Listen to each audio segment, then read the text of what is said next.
안녕하세요, 맨날TV입니다. 오늘 소개해드릴 모델은요, BMW의 막내이죠. BMW 1시리즈 해치백 모델인데요, BMW 120i 리뷰입니다. 원래 M135i X드라이브를 구입하고 싶었었거든요. 근데 차량 가격 때문에 와이프의 반대가 너무 컸던 관계로 부득이하게 120i를 구입하게 됐고요. 차량 구입한 지는 지금 한 1년이 조금 넘었고, 실제 지금 주행 거리 같은 경우에는 한 6,000km가 좀 넘었어요. 7,000 정도가 다 돼가는 상태이고요. 1년이 넘는 기간 동안 느꼈던 장점과 단점들에 대해서 한번 리뷰해 보려고 합니다. 세컨카로 구입을 하게 됐고, 이전에 미니 3세대를 한 1년 넘게 타봤던 경험이 있기 때문에 미니하고 비교해 가면서 말씀드리면 좀 도움이 될 것 같네요. 먼저 이 차의 특징은요, 공인연비는 11km, 시내 주행은 실제 한 7km 정도 나오는 편이고요. 고속도로 연비는 13에서 한 14km 정도 나오는 편인데, 저는 거의 시내 주행 비중이 한 9 정도로 되다 보니까 실제 제 기준에서는 연비가 그렇게 좋은 편은 아닌 것 같아요. 거기다가 지금 고급류를 넣고 있거든요.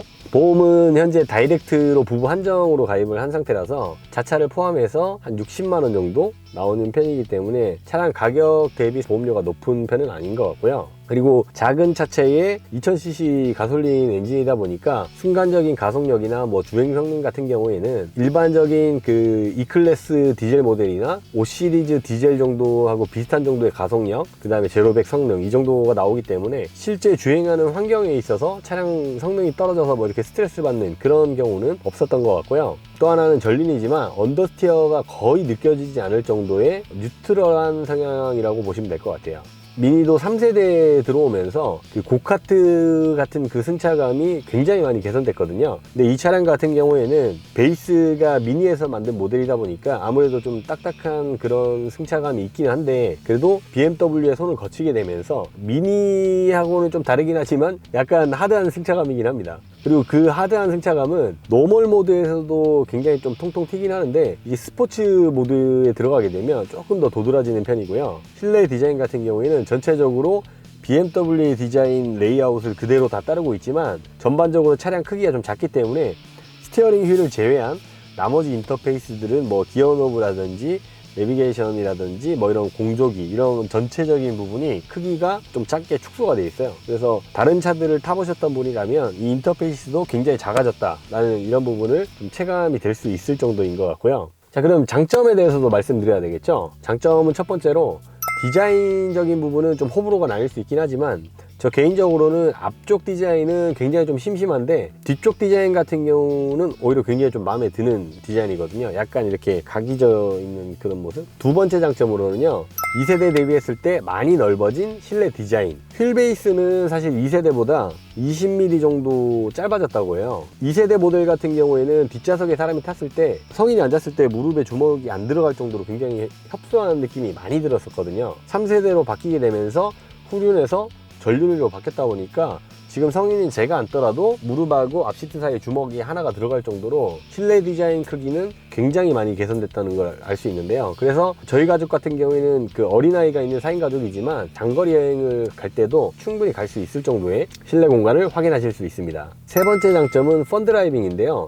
사실 이 차량을 타보기 전까지는 이 펀드라이빙이 어떤지에 대해서 잘 모르시는 부분이 많으실 텐데, 일단 미니하고 비교를 좀 해보자면 미니의 그 느낌은 그대로 있으면서도 BMW가 추구하는 쉐어 드라이빙 프리쇼라는 철학에 좀 잘 맞게끔 전륜에서도 그 부분을 잘 세팅해 놓은 그런 느낌을 받을 수 있는데요. 이전 세대 대비해서 전륜으로 바뀐 부분 때문에 코너링이나 뭐 이런 부분이 조금 아쉽지 않을까 생각을 했었지만, 처음 타시는 분이라면 전륜이라는 걸 거의 느끼기 어려울 정도의 그런 세팅을 보여주기 때문에 시내 주행이나 와인딩이나 뭐 이런 코스에서 굉장히 좀 재미있게 타실 수 있는 차량이에요. 여성분들이 많이 타시거든요. 근데 남자들이 타도 굉장히 재미있는 차, 특히 아빠들의 세컨카로 굉장히 재미있는 차라고 말씀드릴 수 있을 것 같습니다. 그 다음 장점으로는요, 커뮤니티가 활발한데요. BMW 뿐만이 아니라 모든 차종들은 그 카페라는 게 있잖아요. 근데 X6나 X5 같은 카페에 가보면 분위기가 전반적으로 좀 더 무겁고 아저씨들이 되게 많은 것 같은 느낌인데, 이 1시리즈 차량의 카페에 가보면 굉장히 뭔가 되게 빠르고 그 다음에 재밌고 더 밝고, 그 다음에 서로 이렇게 많이 도움을 주고 이런 모습들을 볼 수 있는 게 인상적이기도 했어요.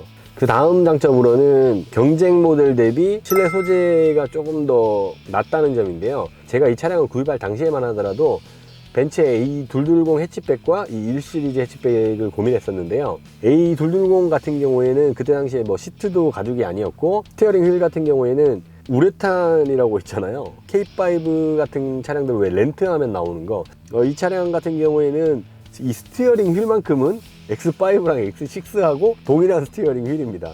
심지어 스티어링 휠의 굵기까지도요. 실내 소재 같은 부분은 적어도 차량 구입 당시에만 하더라도 경쟁사 대비 굉장히 우수한 소재가 적용이 됐기 때문에 그 부분은 개인적으로 굉장히 만족했었던 부분이기도 하고요. 그 다음 장점으로는 무선 안드로이드 오토와 그 애플 카플레이가 적용된다는 점인데요. 지금은 뭐 벤츠에서 바뀌었는지 모르겠지만 그때 당시에는 벤츠 같은 경우에는 케이블을 연결해서 사용을 하는 형태였어요. 그래서 그 부분도 좀 많이 아쉽긴 했었는데 지금은 개선됐는지는 잘 모르겠어요. 어쨌든 이 차는 무선으로 애플 카플레이와 안드로이드 오토가 적용된다는 점.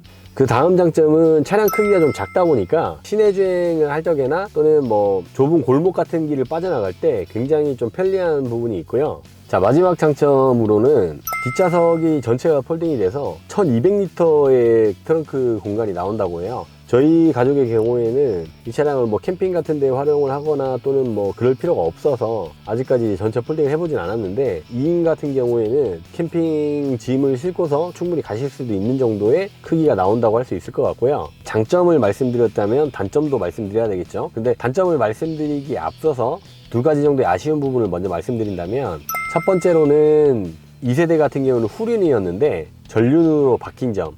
근데 이 부분 같은 경우에는 뭐 전륜이 차량을 컨트롤하는 것도 더 편리한 부분도 있고, 그 다음에 눈길이나 뭐 이런 부분에서 조금 더 안정성도 낮고 뭐 이런 부분이 있기 때문에 단점이라기보다는 조금 아쉬운 점이라고 하는 게 맞을 것 같고요. 그리고 전방 추돌 경고 시스템 같은 경우에 5 시리즈나 X5 같은 차량들하고 비교를 해보면 그런 차량들은 그 추돌 경고가 계기판에 뜨면서 같이 브레이크를 밟아주거든요. 근데 얘 같은 경우에는 경고만 떠요. 그 부분이 좀 아쉽고, 그리고 그 경고가 그 제가 타고 있는 X6보다 조금 더 늦게 뜨는 그런 느낌이 있어요. 그 부분은 좀 아쉬운 것 같고요. 동급의 다른 차량들에도 추돌 경고까지만 뜨니까 뭐 이 차량에 대한 단점이라기보다는 그냥 조금 아쉬운 점일 것 같고요. 자, 이제 그럼 단점에 대해서도 말씀드려야 되겠죠? 첫 번째 단점은 정말 충격적이었을 정도로 아쉬운 오디오. 얼마 전에 제가 그 X6 리뷰를 한번 보여드렸었잖아요.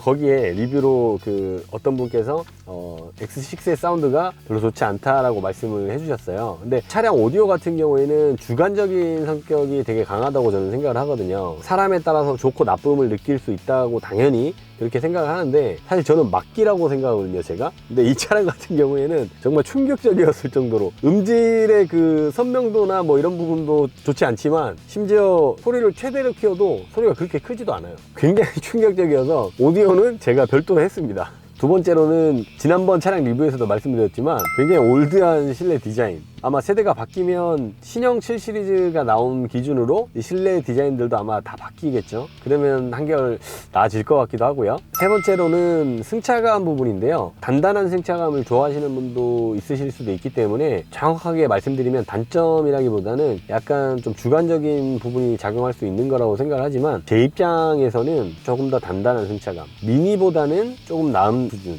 정도라고 보시면 될 것 같아요. 그 다음으로는 HUD가 없다는 점. 경쟁사 차량에도 HUD가 없긴 하거든요. 차량 등급을 생각을 했을 때 HUD가 없는 점을 뭐 이해를 할 수 있는 수준이긴 하지만, HUD를 넣어줬더라면 충분히 경쟁력이 더 낮지 않을까 하는 부분이 아쉬운 단점이네요. 또 다른 단점으로는 보이시나요? 빨간색 시트.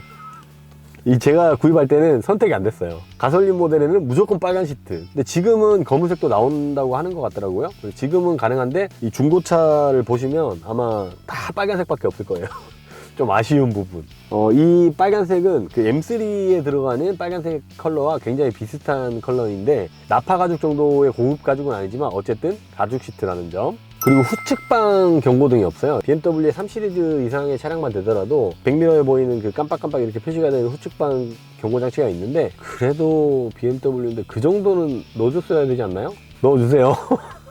그리고 마지막으로 이건 제가 차량을 좀 장기간 주행하면서 느꼈던 점인데, 뭐 E클래스나 C클래스 또는 5 시리즈나 3 시리즈의 가솔린 모델들을 보면 매뉴얼에 고급류를 권장한다고 이렇게 표기가 돼 있어요. 일반유를 넣고 다니시는 분들이 거의 뭐 한 80, 90% 정도 되는 걸로 알고 있거든요. 그렇지만 크게 이상이 없어요 또. 그리고 심지어는 딜러분들도 일반유를 넣어도 크게 상관이 없다라고 하시는 분들이 굉장히 많거든요. 근데 저는 미니를 탔을 때도 가솔린 모델이었거든요. 근데 미니도 일반유를 넣고 탔었거든요. 아무 일도 없었어요. 근데 좀 당황스러웠던 부분이 이 차를 출고하고 나서 한 1000km 정도 일반유를 넣고 탔었는데 기어가 1단에서 2단, 2단에서 3단으로 넘어가면서 자연스럽게 기어 변속이 돼야 되잖아요. 근데 버벅 이러면서 기어 변속이 되더라고요. 차량에 이상이 있는 거 아닌가, 설마 혹시 하고 제가 고급유를 넣어봤었거든요. 멀쩡해지더라고요.